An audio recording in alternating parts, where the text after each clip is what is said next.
Welcome to my channel Mintage Mysteries, where every coin has a hidden story. If you love discovering hidden treasures and uncovering coin secrets, you're in the right place. We're on a quest to solve the puzzles behind the world's most fascinating coins. From rare errors to legendary rarities, let's dive into the mysteries of numismatics. The 1979 Swiss 1 franc coin belongs to a long numismatic tradition shaped across more than a century of political, artistic, and technological development. Its appearance in 1979 is not the result of a new design initiative, but part of an uninterrupted visual lineage that dates back to the 19th and early 20th centuries. Because of this, understanding the 1979 coin requires retracing the origins and evolution of every element that appears on it. Its roots lie in the federal reforms of the mid-1800s, when Switzerland, previously a collection of semi-independent cantons with their own monetary systems, established the Swiss franc as a unified national currency in 1850. To avoid giving linguistic preference to German, French, Italian, or Romansh, the federal government adopted Latin inscriptions for its coins. This is why every denomination bears the phrase Confederatio Helvetica, a symbol of neutrality and equal respect among the diverse language regions. From the beginning, Swiss coinage was intended not only to facilitate economic stability but also to serve as a visual representation of national unity, civic discipline, and neutrality. The portrait found on the obverse of the 1979 1 franc coin was first introduced in 1919. Its sculptor, Fritz Ulissi Landry, drew upon the classical tradition of personifying national ideals through allegorical figures. Rather than depict a historical individual or a contemporary political figure, Landry chose a serene female representation often associated with liberty or Helvetia. Her hair is arranged in a distinctive braided crown that reflects both classical aesthetics and Swiss cultural motifs. Each strand of hair is modeled with soft, controlled lines that create an idealized but dignified profile. The facial expression is calm and forward-looking, conveying the virtues of restraint and stability that Switzerland sought to embody after the turbulence of the First World War. Landry's portrait is framed by a ring of evenly spaced raised dots, giving the design the appearance of a traditional medal, a format long associated with formality and official symbolism. The reverse side of the coin preserves an even older artistic tradition. Designed by Karl Schwenzer in the late 19th century, the composition centers on the large numeral 1 above the word franc.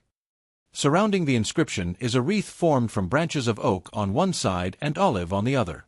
The oak symbolizes endurance, civic strength, and the deep historical roots of the Swiss Confederation. The olive conveys peace and neutrality, principles that have defined the country's diplomatic identity since the Napoleonic era. Schwenzer's engraving pays close attention to botanical accuracy. Individual oak leaves have sharply defined lobes and visible midribs, while the olive leaves are long, slightly curved, and smoother in texture. The two branches meet at the bottom, tied together with a ribbon that represents cantonal unity. The wreath is composed in a balanced oval shape that frames the denomination without crowding it, allowing the numbers and letters to remain bold and legible despite the small size of the coin. By 1979, the coin was being struck in a copper-nickel alloy of controlled proportion, introduced decades earlier when the country moved away from silver coinage. This alloy was chosen because of its durability, resistance to corrosion, and ability to preserve fine details of the design, even after many years of circulation. The shift to base metals did not alter the established artistic patterns. Instead, it ensured that the same designs could be produced in higher quantities and withstand the mechanical wear of modern commerce. The edges of the coin are uniformly reeded, an old security measure originally meant to prevent shaving or clipping. Even though the coin contained no precious metal by 1979, the reeded edge was retained as part of the traditional Swiss aesthetic and as a tactile element that allows people to distinguish the coin quickly by touch. The minting process used in 1979 combined long-established artistic models with increasingly precise industrial technology. Dies were engraved with extreme care to reproduce Landry's delicate modeling of the obverse portrait and Schwenzer's intricate botanical details on the reverse. Modern presses struck the blanks with high pressure to ensure clarity in the relief. Each finished coin had to meet strict standards for weight, diameter, and metal composition, reflecting the Swiss emphasis on reliability and consistency. Although the artistic designs remained unchanged, the refinement of machinery allowed for sharper lines and more uniform surfaces than earlier 20th century issues, making the 1979 pieces highly consistent from coin to coin. The 1979 1 franc coin does not commemorate a specific event or break new ground in design, yet its significance lies precisely in its continuity. It is a physical embodiment of Swiss cultural and political stability, the unchanged portrait of liberty introduced in the aftermath of a world conflict, the wreath symbolizing unity and peace from the previous century, the Latin inscription preserving linguistic neutrality, and the modern metal alloy representing pragmatic adaptation to technological needs. Collectors, historians, and everyday users recognize the coin as part of a living lineage that remains in circulation today. It is both an artifact of tradition and a practical tool, carrying with it the accumulated meanings of more than 100 years of national identity. The 1979 Swiss 1 franc coin is normally a very common circulation piece, yet its rarity and potential high value emerge only when examined under the strict standards of numismatics. The year itself does not mark a low mintage period, and the Swiss mint is known for producing large quantities of consistent, high-quality coins for everyday use. Because of this, most 1979 pieces in the market are ordinary examples with extensive wear, making them worth little more than face value. However, once attention shifts from the general population to the small percentage of unusually preserved or technically unusual coins, the landscape changes dramatically. The first and most important factor is condition.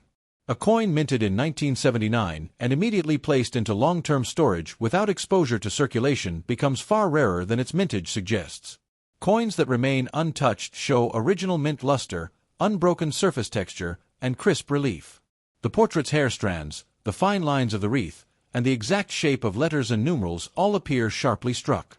Under magnification, even the smallest details exhibit no blunting or flattening. These qualities place the coin within the highest mint state grades, which only a very small fraction of 1979 coins can achieve after decades. The rarity is not in how many were made, but how few survived in this exceptional condition. Collectors highly prize such pieces because they represent the design exactly as intended by the engravers and mint technicians. The grading process itself further increases the value of flawless coins.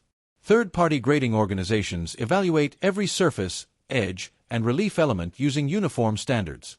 When a 1979 1 franc coin receives a top-tier grade, it becomes part of a narrow population with documented quality.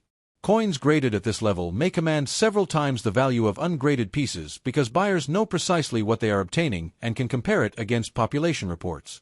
A single point difference in grade can shift market value significantly, making the highest graded examples notably valuable. Minting anomalies represent another powerful source of rarity.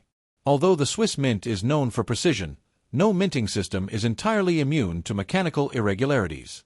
A small number of coins may leave the mint with doubled lettering, partial or off-center striking, die cracks, rotations, planchet flaws, or other unexpected features. Because the Swiss mint performs strict inspections, most flawed pieces are caught and destroyed during production. Any anomaly that escapes this process becomes a genuine rarity.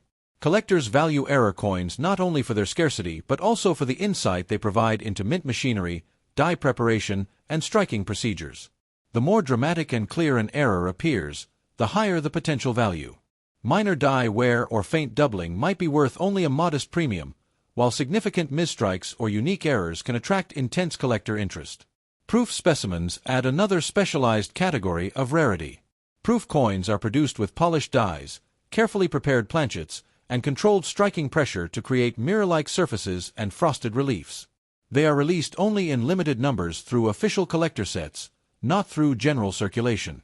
A 1979 proof 1 franc coin preserved in its full original packaging, with no fingerprints, haze, or handling marks, becomes scarce because not all proof sets survive intact, and those that do often suffer from environmental changes over decades.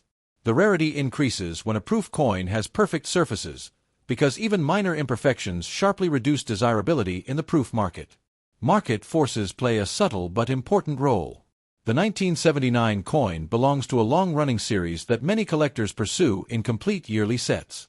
When a collector seeks a year in the best possible condition, competition forms around the small pool of high-quality examples.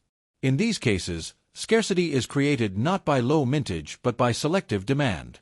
A coin that might seem common becomes difficult to obtain once collectors begin searching for exceptional specimens only.